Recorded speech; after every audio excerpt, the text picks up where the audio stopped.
Hi, welcome to episode 18 of the Corner of Knit and Tea.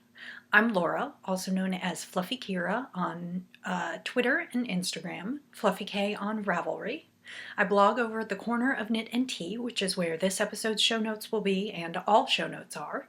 And I have an Etsy shop called the Stash Buckler Adventures in Yarn, where I sell my handspun. We also have a Ravelry group. It's called the Corner of Knit and Tea, and we have some great things going on in there right now, including the Knit Along, which is for gifting season. The only rules are that every finished object must not be for yourself. It doesn't have to be a holiday gift, but it does have to be for someone else. And we have some great prizes over there, some Ravelry patterns, some sock yarn, and even a skein of wool mice. So definitely come over and join us. We have some chatting, and like I said, also that knit along, which will run through December 31st. Welcome! I hope you've had a good week. This was a super busy week here, kind of a long one. I had a few fun events this week. We went to see the Mythbusters on Thursday night because they were here locally, and that was super fun. It wasn't exactly like the show, but seeing them live, and they were there to do some Q&A and to talk about some of their favorite moments from the show, and that was really, really interesting. Wes and I have always been a fan of the Mythbusters, and so it was just really cool, and we had dinner downtown, and it was just kind of a special night out, and we don't do that often, so it was kind of fun. But our weeks were busy at work, kind of end of the year stuff, making sure that everything's getting done. And so there were some really long days, so we were definitely happy when the weekend rolled around. And yesterday was game. We have a monthly D&D group that plays here at our house. So it's been kind of a busy week and weekend, and I have to say I'm looking forward to the holidays.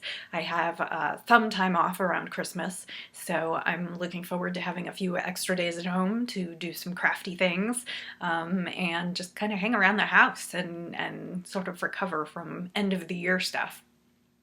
But that's about it for here, and I thought I'd dive right in. I am continuing my holiday teas. I guess this is a little bit of a nod to Knitting Den Denise. She is podcasting at this time of year with her Christmas gear and Christmas hats, and I don't have any of those kinds of things, but I did think it would be kind of fun to cover some holiday teas. So what I'm drinking today is from the Republic of Tea. It is the Downton Abbey Christmas blend. Let me see if I can get that in frame for you. It is a limited edition, and it is black tea with mulling spices. The ingredients are fine black tea, cinnamon, natural flavors, cloves, licorice root, and apple bits. And I would swear there's a little bit of orange in here. Anyway, I have been drinking this and really, really enjoying it. It is just a real nice, spicy black tea, and it's good for this time of year. I will say that this is a limited edition tea. My guess is they'll either discontinue it after the holidays or they'll wait and bring it back next year. So hit the Republic of Tea website now. I think you can also get it at World Market Cost Plus, because they have a variety of Downton Abbey things, and that sort of leads me into what mug I'm using today, and this is my Downton Abbey mug. And I will say this was a Black Friday 2013, so last year at World Market. They had packages for the first people through the doors, and I don't know whether they were purchase or whether they were gifts. I do know that I figured out about it long after the fact, and I paid more than I should have on eBay for them. And I do know that they did a set of 3 mugs this year. They had one for Friday, one for Saturday, one for Sunday, and they might have already been trolling through eBay for more mugs. But so this is my Downton Abbey mug and my Downton Christmas tea, and it is absolutely delicious. So if you're into Downton Abbey, I can definitely recommend it. The tea, easier to get than the mug. So that moves us on to what I'm wearing. I am wearing, it is called 50 Shades of Any Color, and it's by Susan Ashcroft, and it is a wide shallow shawl with a scalloped feather and fan edging. And what drew me to this shawl is that quite a few people were making them, and a lot of them were making them with a commercial yarn on top and hand spun on bottom, which is exactly what I did. The top is Madeline Tosh Pashmina, so it's got cashmere in it, and that is in the colorway Smokestack. And then the other two were hand spuns of my own. And I believe the, oh, you know what? I've got it backwards. That is, do I have it backwards? Yes, I do have it backwards. Okay, let's try again. The lighter blue handspun is Maud and Me, and I don't know if she's dying right now. I know that she relocated, and so I don't know if she's been doing it again. And that is, I believe, just some superwash merino. The darker parts, and they're looking kind of black, but it's really like a very dark tealy blue. Those are Cashmere and Yak, and that was from Nerd Girl Yarns, and it was just 2 ounces, and I spun it up. And the modifications that I made sort of in the colorway is a little reminiscent of Whippoorwill, which is a shawl by Karina Spencer. So I just thought I would mention that. All notes are on my project page. I believe I called this 50 Shades of Cashmere. It was something that I knit a year or two ago, and it is just a favorite of mine. It is warm and squishy and soft, and it's in blues, which are my favorite colors. And so I just absolutely love this, and I can wear it in a whole bunch of different ways. So yeah. So that is what I'm wearing. So that moves us on to what's on and off my needles. I did, between last week and this week, manage to knit something that I never talked about, and it is finished. Unfortunately, I had a friend go through some really tough stuff this week, and I never really knew what to do. It wasn't something that I could help her with. It was something personal. So, but I wanted to make something. I mean, that's just sort of how I can show support is, I said a long time ago, I said during a discussion with my sister, I said, bad things happen and I know how to knit. And that's pretty much been my mantra ever since. And so I was looking for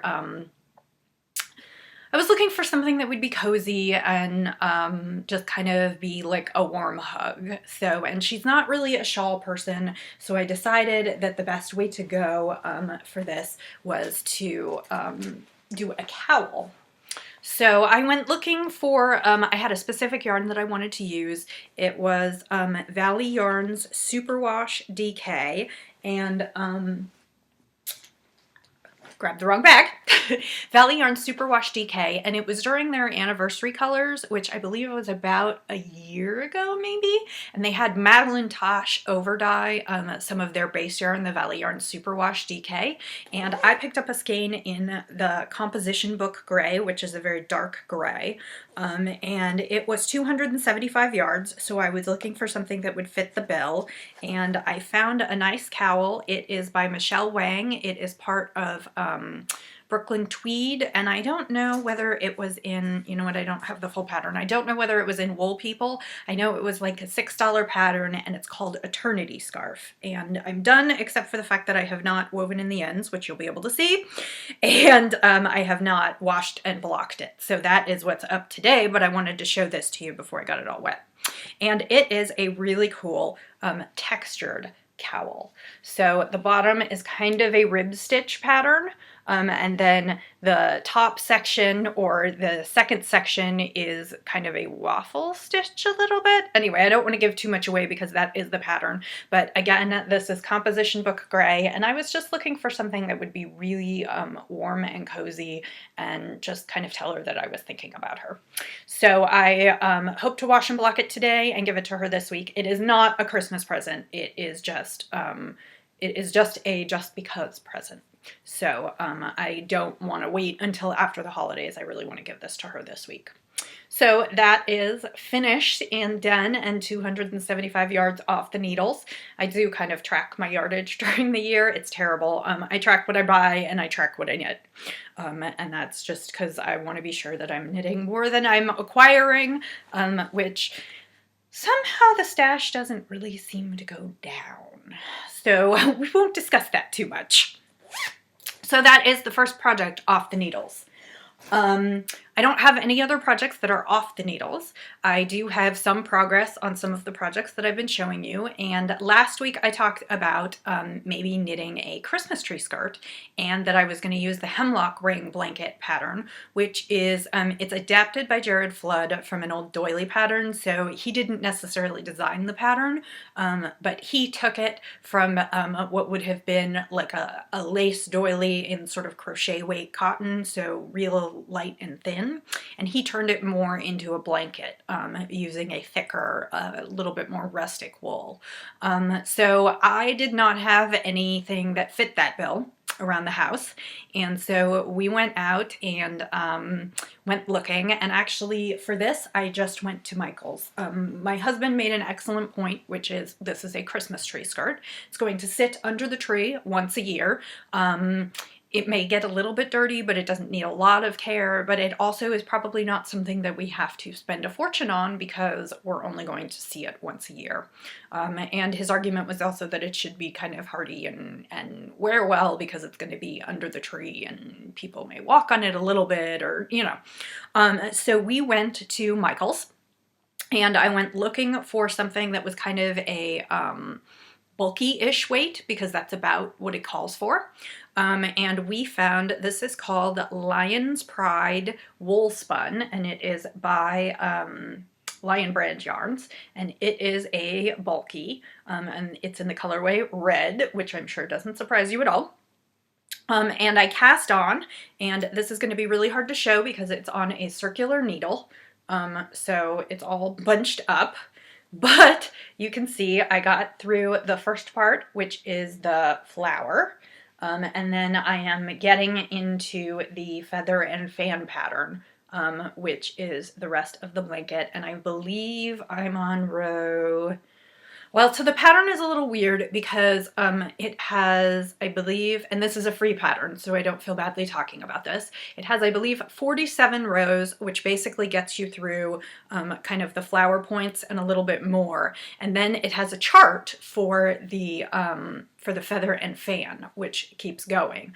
And so it's got the 47 rows, and then the chart basically starts almost over. I think it starts at 5. So I think it's like 42 rows of the center, and then it's got another like 70 rows. And you can kind of stop whenever you feel like it. You can just knit it until it's big enough. So technically the pattern has like 112 rows or something close to that. So I am, but it's weird because it starts over in the counting. So I want to say I'm on row 20 something on the chart, but that's not 20 something on the entire pattern. So, but yarn wise, I am partway through the second ball, and I suspect this will take me between 4 and 5 balls. So I'm really not super far into it. I'm not halfway yet.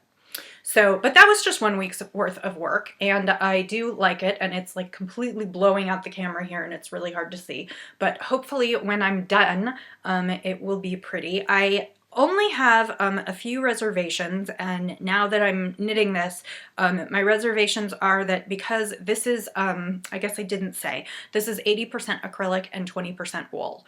And so I'm not exactly sure how flat this will lie because I'm not sure how much I'll be able to block it. So the other thing that I have thought about, and I need to do more research about this, and I will discuss it in a future podcast because some of you may be interested, I have to decide whether I want to do what I've heard referred to as killing the acrylic, which is you lay it the way you want it and you use an iron, and if you use an iron of sufficient heat, and the issue here is that you don't want to actually melt the yarn to the iron, but if you use the right amount of heat for a very short period of time, you will kind of alter the chemical composition of the yarn in such a way that it will lie flat and it won't bunch up or be quite so springy. which is not really a word. So I need to sort of look into that because I'd really like this to lay very flat, and it doesn't matter to me if it doesn't like have a lot of give because it's not a garment. It will be basically a blanket on the floor.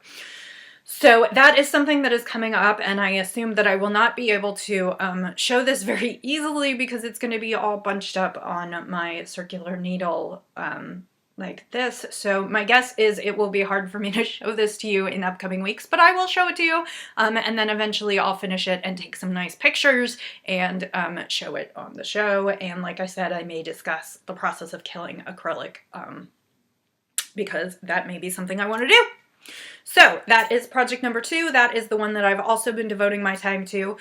These 2 were my major projects this week. I brought the others along. I don't think I'm going to show you. I got a few more repeats into Alina. That is the lacy shawl that I'm making with the Malabrigo lace weight in teal feather, but I don't think there's enough progress that you'll really be able to see anything. So I don't think I'm going to bother bringing that one out. I did make a decent amount of progress on my color block scarf because we went to the movies last weekend, and it's perfect in the dark knitting. So I am almost all the way through the second color in the scarf. However, so I have the first color and the second color. I may rip this. So the blocks that I've gotten are really long and skinny, and even though I tried to knit a few garter stitches on each side, they appear to be curling, and so I'm not getting quite the width that I wanted, and I'm getting much longer and skinnier than I wanted. I believe each color block is about 1.5 feet, which means with 5 color blocks, that's 7.5 feet, and I'm not sure I need a scarf that's quite that wide. So my thought is that I may actually do, heaven forbid, some math. I may actually count my rows and figure out how much I have in here and recalculate such that I can get it down to more like a foot, or maybe a little bit more like 1.25 feet, and make it a little wider across so that I can I can use the yarn but not end up with a scarf that's like crazy huge, and I can also rethink how I might want to do the edges such that it doesn't curl.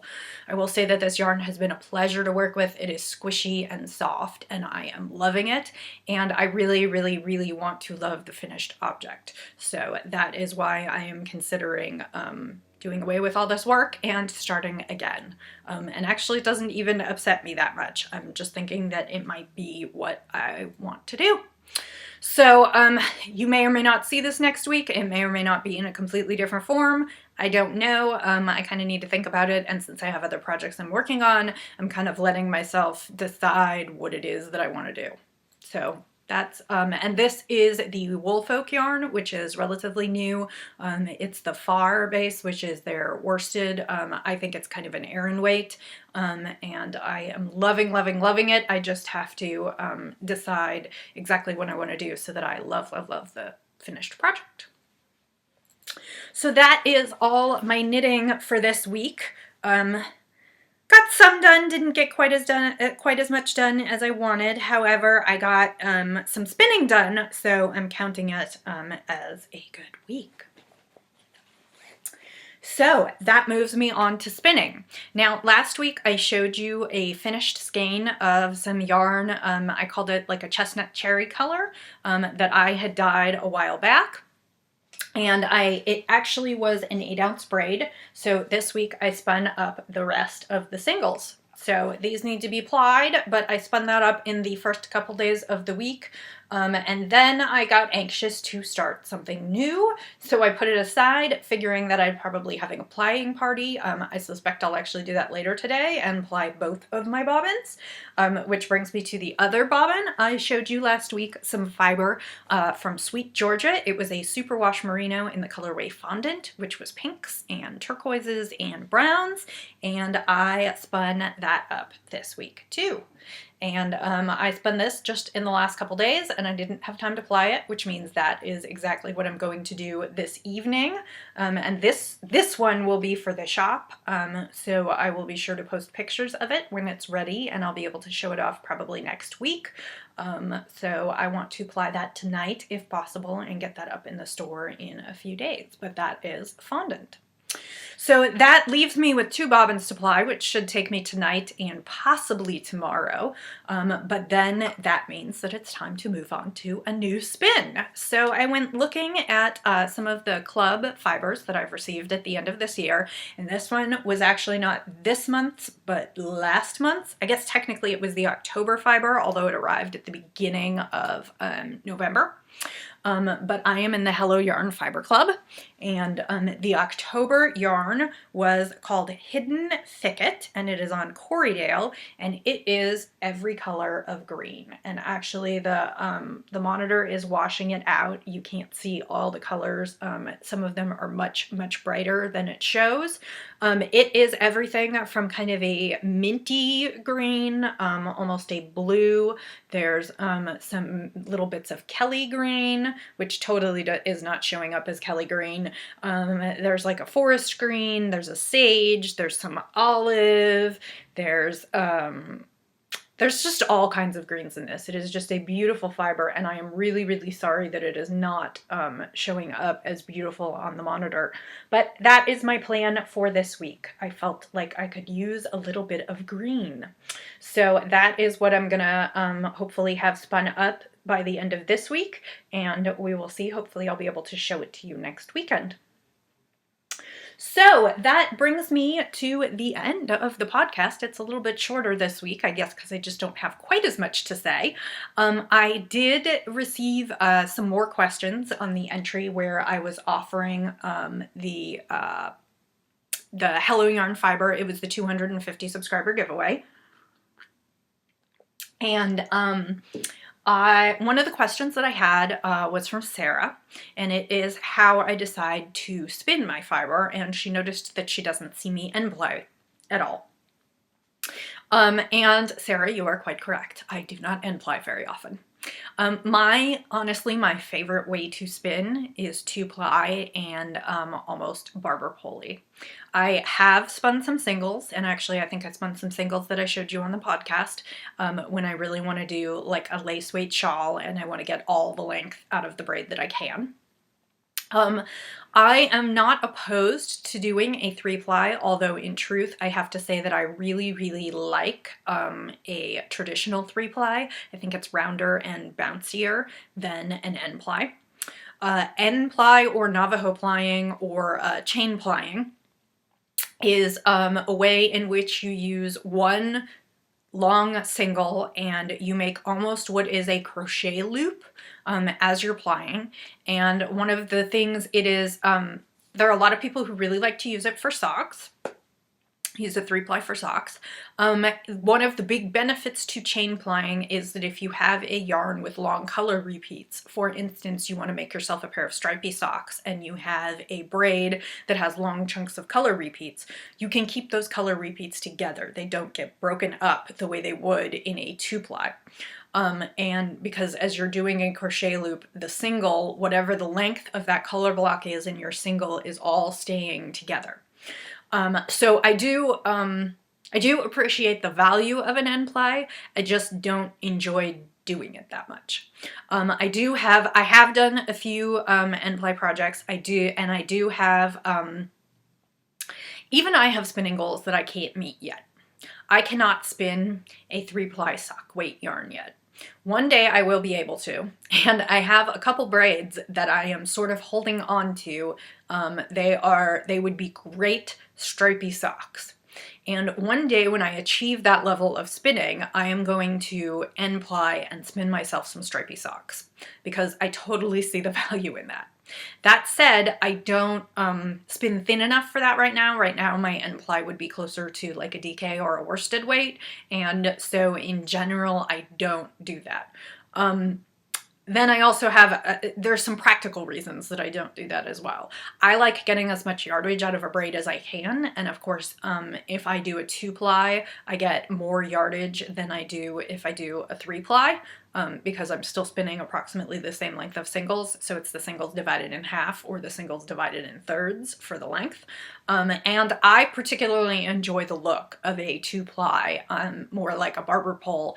3-ply, 3-ply tends to make sort of a mottled tweedy look, the way the colors come together. That's not always, but it is sometimes. And of course, N-ply makes it much more stripy. And so I don't usually do it for those reasons. In terms of lining up colors or thinking about how I want my colors to appear in my yarn, most of the fiber that I buy, I plan for it to be a 2-ply. So I like buying brightly colored yarns and making them barber pole. I do consider what other methods of spinning would be good for certain braids of fiber, and like I said, I do keep those, or I am keeping those until I can sort of achieve the spinning goals that I want to achieve. And I've done that with some other braids, and actually I've spun them up since then. It just depends on what my goals for the particular braids are, and actually I could come back and talk more about that in another episode with some examples. So I don't know if that answers your question. I mean, I can't automatically look at a braid most of the time and say I know what yarn that's going to make, or I see exactly what yarn I want from that and this is how to achieve that. There are certainly surprising things that I find in every braid that I spin, color combinations that I didn't think would exist. So it is in some ways still a surprise for me. But like I said, my default is really a good 2-ply barber pole, and that's kind of what I enjoy. And so I continue with that. So, and I think everybody has something that they sort of feel fits their groove and that they enjoy spinning. And a lot of spinners have kind of a default spinning level that they get to. And you just kind of have to find what yours is and what you enjoy and what yarn you create that you really feel like meets your goals. So I hope that helps. I think that's probably about it for this episode. We're at 26 minutes, so I don't think it's a super short episode. I hope you've had a wonderful week. You're gearing up for the holidays. I know this week is probably the last school week, and some of you will have some time off over Christmas, so it may be your last work week. I wish you a wonderful week with lots of crafting, hopefully not too much stress. Hopefully a lot of those Christmas gifts are done, or you're just not knitting for Christmas at all and you're enjoying something for yourself. Please do find some time to enjoy a knit for yourself. I am very much enjoying the scarf and the Alina shawl because I just haven't sort of had time to knit for pleasure. I've been on a lot of deadlines most of this year, so I am trying to find something pleasurable in knitting for myself or in my knitting this holiday season. And I hope to have a few more spins and, you know, just kind of enjoy myself and be crafty around the house. So I hope you have a wonderful week until I see you again. Happy knitting, happy spinning, happy sipping, and I'll see you again soon. Bye!